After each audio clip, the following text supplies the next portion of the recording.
আসসালামু আলাইকুম। আজকে আপনাদের সাথে খুবই গুরুত্বপূর্ণ একটা বিষয় শেয়ার করছি। বিষয়টা হলো মেন্টাল ইনজুরি বা মানসিক আঘাত। বিশেষ করে এই বিষয়টা আমাদের প্রত্যেকটা রোগীর মধ্যে প্রকট আকার ধারণ করেছে। আমরা একটা জিনিস আপনি খেয়াল করলে দেখতে পাবেন যে আমরা যখন অসুস্থ হই, যখন ডাক্তারের কাছে যাই, ডাক্তার আমাদেরকে রিপোর্ট লিখে দেয়। তখন আমরা যখন রিপোর্টগুলো করি বা পরীক্ষা নিরীক্ষা করি, রিপোর্টে কোনো ধরনের কোনো সমস্যা ধরা পড়ে না।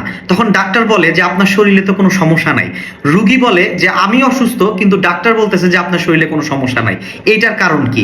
তো বিশেষ করে আমাদের একজন মানুষের শরীরে রোগ প্রথমে শুরু হয় মনে, তারপর সেটা আস্তে আস্তে আস্তে আস্তে শরীরের মধ্যে প্রকাশ পায়। এটা সব ক্ষেত্রে না, কিছু কিছু ক্ষেত্রে। যেমন গতদিন আমি একটা পেশেন্ট দেখেছি। এই ভিডিওটা আমি আপনাদের সাথে শেয়ার করেছিলাম। তো পেশেন্টের হলো পিত্তথলিতে পাথর হয়েছে। তো পিত্তথলিতে পাথর হওয়ার কারণে তার শরীরে বিভিন্ন ধরনের সমস্যা দেখা দিয়েছে। তো তাকে আমি জিজ্ঞাসা করলাম যে আপনার এই সমস্যাটা কতদিন হলো দেখা দিয়েছে? সে বলল 6 মাস। তো 6 মাস ধরে দেখা দিয়েছে। 6 মাস ধরে দেখা দেওয়ার পরে পাথরের সাইজ হলো 2.37 সেন্টিমিটার। তো পাথরটা তো হঠাৎ করে হয়েই তো এত বড় হয়ে যায় নাই, এটা আস্তে আস্তে আস্তে হয়েছে, তারপর সেটা শরীরের মধ্যে বহিঃপ্রকাশ ঘটেছে। তো আসলে পাথরটা কেন হলো? তো বিশেষ করে যাদের শরীরের মধ্যে মানসিক আঘাত আছে, বিশেষ করে তাদের শরীরের মধ্যে পাথর দেখা দেয়। একটা মানুষ যখন কষ্ট পায়, কষ্ট পেতে পেতে পেতে পেতে সে নিজে পাথর হয়ে যায়। যখন সে নিজে পাথর হয়ে যায়, তখন তার শরীরের মধ্যে পাথরের সৃষ্টি হয়। এইটা আমাদের একটা হোমিওপ্যাথিক থিওরির কথা।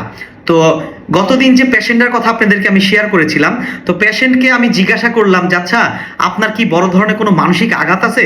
তখন সে বলল যে 20 বছর থেকে আমি একাই থাকি, আমার হাজবেন্ড, আমার ছেলে মেয়ে কেউ আমার কাছে থাকে না। সে একা একা থাকে, সব সময় কান্নাকাটি করে। এইভাবে সে একা একা বা সব সময় কান্নাকাটি করতে করতে করতে করতে সে পাথর হয়ে গেছে এখন। তো পাথর হয়ে যাওয়ার কারণে তার শরীরের মধ্যে পাথরের সৃষ্টি হয়েছে। তো এই সূত্র ধরে আমি অনেককেই ট্রিটমেন্ট দিয়েছি। এই ট্রিটমেন্ট দেওয়ার পরে সেই পেশেন্টগুলা আলহামদুলিল্লাহ ভালো হয়ে গেছে বা পাথর বের হয়ে গেছে। তো পাথর যে বের হয়েছে, এরই কিছু ফলো আপ কেসও আমার পেজে আপনার হলো আপলোড করা আছে, আপনারা চাইলে সেখান থেকে দেখে নিতে পারেন। তো এই কথা বলার একটাই উদ্দেশ্য হলো, যখন আমরা রুগী দেখব, তখন রুগীর মেন্টাল সিমটমগুলো আমরা ভালো মতো নিব। এখন বিষয় হলো যে মেন্টাল সিমটমের উপরে কি কি মেডিসিন ভালো কাজ করে। সাধারণত 4টা মেডিসিন বেশি ভালো কাজ করে। তার মধ্যে হলো আর্নিকা, ইগনেশিয়া, নেট্টামিউর, অ্যাসিডফস। এখন বিষয় হলো যে কোন সময় কোন ওষুধগুলো আমরা ব্যবহার করব। সাধারণত মানসিক আঘাত যদি ফার্স্ট স্টেজে থাকে, সেই ক্ষেত্রে আমরা আর্নিকা ব্যবহার করব। যদি সেকেন্ড স্টেজে চলে যায়, পেশেন্ট অনেক কান্নাকাটি করে, তার দুঃখ কষ্টগুলো মানুষের সাথে শেয়ার করে, অল্পতেই চোখ দিয়ে পানি চলে আসে, তখন আমরা ইগনেশিয়াকে চিন্তা করব। ইগনেশিয়ার স্টেজ হলো সেকেন্ড। আর থার্ড স্টেজ হলো নেট্টামিউর। একটা পেশেন্ট যখন কান্নাকাটি করতে করতে করতে করতে যখন সে পাথর হয়ে যায়, তখন মানুষের কাছে আর নিজের কষ্টের কথা শেয়ার করে না। সে একা একা থাকতে চায়, কারোর সাথে মিশতে চায় না।